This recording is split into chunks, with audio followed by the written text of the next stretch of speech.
Cathay Pacific posts profit for the second consecutive year.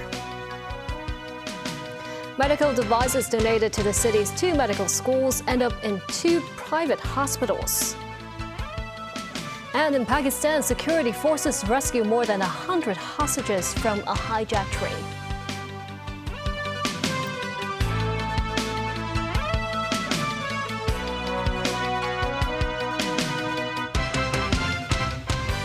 Good evening, and thank you for joining us. Cathay Pacific reported a second consecutive year of net profit, reaching around $9.9 billion in 2024. However, the airline's low-cost carrier Hong Kong Express posted a steeper decline of $400 million. This as a flagship carrier noted tense relations between China and the U.S. will not have a major effect on the company. Cathay further said it is looking into possibly expanding its fleet by purchasing the C919 and C929 aircraft. Timothy Lee tells us more. Hong Kong's flagship carrier has recorded 2 consecutive years of solid financial performance in the post-pandemic era. Having attained a profit of over $104 billion last year, which saw a growth of 10% year-on-year, Cathay made a net profit of close to $9.9 billion, or about a 1% increase. Passenger figures also surged to well over 22 million, which saw a year-on-year growth of 27%. Income from cargo continued on an upward trajectory, having reached an 8.3% growth year-on-year. However, the group's low-cost carrier, Hong Kong Express, saw losses of some $400 million, despite recording 6.1 million passengers, a 47% year-on-year growth. Responding to questions about the airline expanding its fleet by acquiring homemade Comac planes, Cathay said it will continue to observe developments made by the Chinese aircraft manufacturer. I think our particular route structure and market demand require a larger narrow-body aircraft. So we're interested to see if Comac's plans in due course will include the introduction of a stretched variant of the C919. And we're also keen to see how the 929 and its engine options develop to understand if it might potentially be a fit for our future mid-size wide-body needs. Cathay Pacific said in line with its commitment to share success with the community, the city's flagship carrier will invest over $100 billion to coincide with the launch of the 3-runway system. Cathay added that the financial gains attained in 2024 enabled the purchase of 100 new generation aircraft and the addition of 11 new destinations. Timothy Lee, TVB News. Last year, the Li Ka-shing Foundation introduced 3 pioneering histotrypsy devices which allowed non-invasive treatment of liver cancer. 2 of the devices were donated to the city's 2 medical schools and the other to a private hospital. But the devices received by the 2 medical schools were not put to regular use and later moved to 2 private hospitals. That means all 3 histotrypsy devices are now available only at private healthcare facilities. Introduced from the United States, this tumor-crushing histotrypsy device uses high-intensity ultrasound to produce shockwaves to destroy tumor cells without damaging the surrounding tissue. Without the need to go under the knife, liver cancer patients can walk and eat regularly after the treatment. They can be discharged from the hospital as soon as 1 day or even the same day. Last year, the Li Ka-shing Foundation donated the pioneering equipment to the University of Hong Kong, the Faculty of Medicine at the Chinese University of Hong Kong, and the Hong Kong Sanatorium and Hospital. It sponsored 6 doctors and radiation therapists from Queen Mary Hospital to receive training in the United States. The foundation also sponsored 10 liver cancer patients to receive clinical trial treatment at Queen Mary Hospital.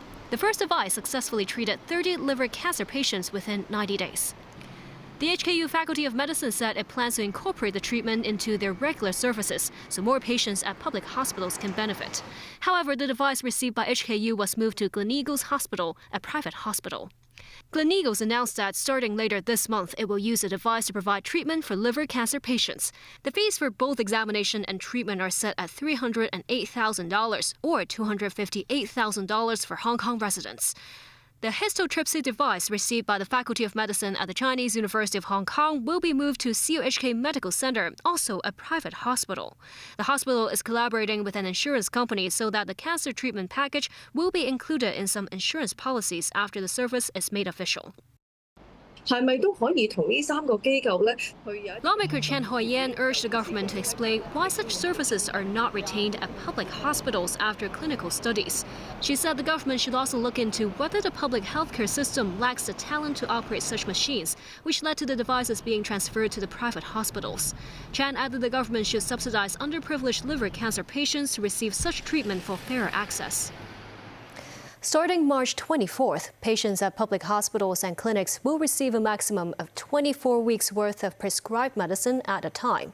This as the hospital authority is taking steps to reduce medication wastage. For medications that exceed the 24-week supply, patients will need to pick up their prescriptions in person. For as-needed medications like painkillers, patients will only receive 25% of the total prescribed amount. That's if the prescription lasts longer than 28 days. In the second phase, expected in the fourth quarter of this year, some medications will be dispensed for up to 8 weeks. The hospital authority said potential adjustments to the current $15 fee for 16 weeks of medication, which is heavily subsidized by the government, will help trim medical expenses. The savings will go towards listing new drugs and subsidizing treatments for serious diseases. Pakistani security forces said they have rescued 155 hostages and killed 27 terrorists, a day after a train was intercepted and hijacked by armed militants in the southwestern province of Balochistan. It was reported that the driver of the train and 9 police officers died in the attack. Danny Zhou has the story. A Jaffa Express train with about 450 passengers on board was on its way from Quetta to Peshawar on Tuesday afternoon. While traveling through a tunnel in the hilly area of Bolan, a remote district in Balochistan province, the train came under a bomb and gun attack which brought it to a halt. An unknown number of militants blew up the tracks and immobilized the train engine and its 9 coaches. Responsibility for the assault was quickly claimed by the Baloch Liberation Army, a separatist militant group behind rising violence in the region. The BLA threatened to kill the 214 hostages in their custody, including personnel from military, police, and intelligence agencies. It demanded a prisoner exchange within 48 hours to release Baloch political prisoners, activists, and missing persons. So far, there has been no indication from the authorities regarding the group's offer.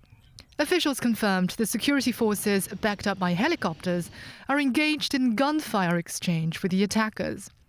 The militants were said to be wearing explosive vests and had positioned suicide bombers near the hostages, complicating the rescue efforts.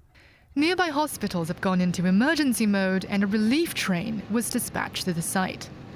One of the passengers freed from the hijacked train said passengers were all shouting, crying and lying on the floor, trying to save their lives. He said the sound of gunfire was coming from everywhere, and the insurgents told passengers to get down. Pakistani government spokesman Shahid Rind termed the attack as an act of terrorism. The country's interior minister said the government would not make any concessions. In Beijing, a spokesperson for the foreign ministry condemned the assault and said China is willing to strengthen counterterrorism security cooperation with Pakistan. Danny Zhou, TVB News. U.S. President Donald Trump's 25% tariffs on all steel and aluminum imports went into effect today. This as Trump reversed course on Tuesday afternoon on the pledge to double tariffs on steel and aluminum from Canada to 50%. Just hours after announcing the higher tariff, rapid-fire moves scrambled financial markets. The switch came after a Canadian official also backed off his own plans for a 25% surcharge on electricity to the U.S. Tracy Furness has more. US President Donald Trump's global tariffs on steel and aluminium imports went into effect today. The run-up to the tariff deadline came with some drama on Tuesday as Trump threatened Canada with doubling the duty to 50% on its steel and aluminium exports to the US. The duty extending to hundreds of downstream products made from the metals, from nuts and bolts to bulldozer blades and soda cans. Trump backed off from the plan for extra tariffs after Ontario Premier Doug Ford agreed to suspend his province's decision to impose a 25% surcharge on electricity exports to the US states of Minnesota, Michigan and New York that would have affected millions of households and businesses. The rapid-fire moves caused a stock market sell-off. We've seen significant stock market sell-offs over the past 2 days. In fact, the S&P 500 stock index is at its lowest point since September of last year. Why is that? Investors are spooked by the risks of tariffs. They're looking at the announcements coming from President Trump with regard to tariffs on Canada, Mexico, steel, aluminum, and more going forward starting in April, and worrying that that's going to hurt profits, slow growth, and raise prices. Ford said he would fly to Washington Thursday with Canadian Finance Minister Dominic LeBlanc for talks with US Commerce Secretary Howard Lutnick and other Trump officials. The European Commission, the executive arm of the European Union, charged with coordinating trade matters, responded swiftly to the tariffs, saying it would impose counter-tariffs of 26 billion euros worth of US goods from next month. We are ready to engage in meaningful dialogue, Commission President Ursula von der Leyen told reporters, adding she tasked Trade Commissioner Maros Sefcovic to resume his talks to explore better solutions with the US. Tracy Furness, TVB News. And still ahead, results of a parliamentary election in Greenland. 18 boxes of electronic equipment stolen from Hong Kong Disneyland. 3 men arrested. And an art hub fusing traditional Chinese art with digital technology in a Beijing department store.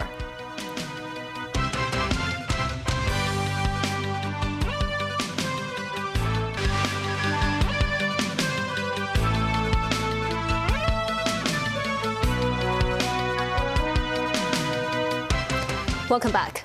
Greenland's pro-business opposition Democratic Party, which favors a slow approach to independence from Denmark, has won the island's parliamentary election.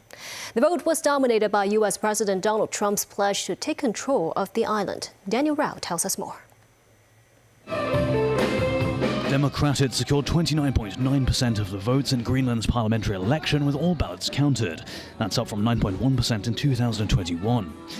The opposition Naleraq Party, which favours rapid independence from Denmark, won 24.5% of the votes. The ruling Inuit Ataqatigiit Party and its partner Sumut, which also seek a slow path towards independence, won a combined 36% of votes, down from 66.1% in 2021. Following his win, Democratic's leader Jens Frederik Nielsen said his party doesn't want independence tomorrow, but wants a good foundation. He said people in Greenland want change. Nielsen pledged to attract more business to the island to help finance welfare for its residents. He will now hold talks with other parties to try and form a governing coalition. Greenland is a former Danish colony and has been a territory since 1953. It gained some autonomy in 1979 when its first parliament was formed. However, Copenhagen still controls its foreign affairs, defense and monetary policy and provides just under $1 billion a year to the economy. In 2009, Greenland won the right to declare full independence through a referendum. It has not done so out of concern living standards would drop without Denmark's economic support.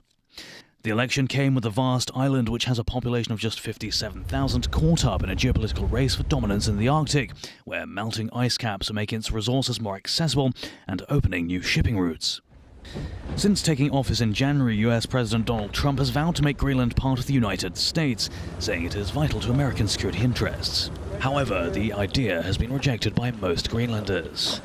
Dan Rao, TV News. 3 men were arrested on suspicion of burglary at Hong Kong Disneyland. The trio allegedly broke into the park's warehouse to steal 18 boxes of electronic equipment. The police said they received a report yesterday from Disney staff that a warehouse had been burgled, with items including firewall equipment and TV remote controls being taken away. The equipment was valued at about 3 million Hong Kong dollars. The police combed through surveillance footage and found a 28-year-old man was at the warehouse between March 1st and 7th.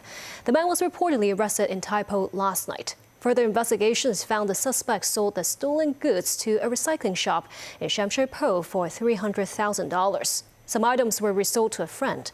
The recycling shop manager and the friend were also arrested. In 2024, the country's Ministry of Culture and Tourism rolled out the action plan for the innovative development of smart tourism. The blueprint aims to buoy the development of immersive experience spaces in the country's cultural and tourism sites. With that in mind, a department store in Beijing has set up an art hub fusing traditional Chinese art with digital technology. A a walk down the lane of time and step into the world of digital art. This immersive light and shadow art exhibition was set up in a department store in Beijing as an amalgamation of technologies including VR and auto-stereoscopy, also known as glasses-free 3D. These patterns of traditional Chinese cultural elements reimagined in new artistic forms. Visitors can touch the artifacts from 360 degrees and appreciate the artistry up close. Visitors can also immerse themselves in the Chinese painting, strolling alongside the koi fish. From the past to the future, visitors can design a futuristic avatar of their own. 看过类似的。 This woman says she has seen similar exhibitions, but this time she was taken aback by the beauty of the installations, and the exhibits are quite educational as well. 想带孩子来体验一下，让 This woman says she wants to take her child to experience a tech-powered art hub and be inspired. The gallery also features a special exhibition of Dun Huang's Mogao Caves with digital recreation of the art inside the 1,000 Buddha grottos. 我们希望通过将 Liu Shixue, executive director of this digital art center, said they hope that traditional Chinese culture can break and transcend their physical limitations through the integration and innovation of these cultural technologies and be presented to the audience in a more intuitive and interactive way. And that's the news. Thank you for watching.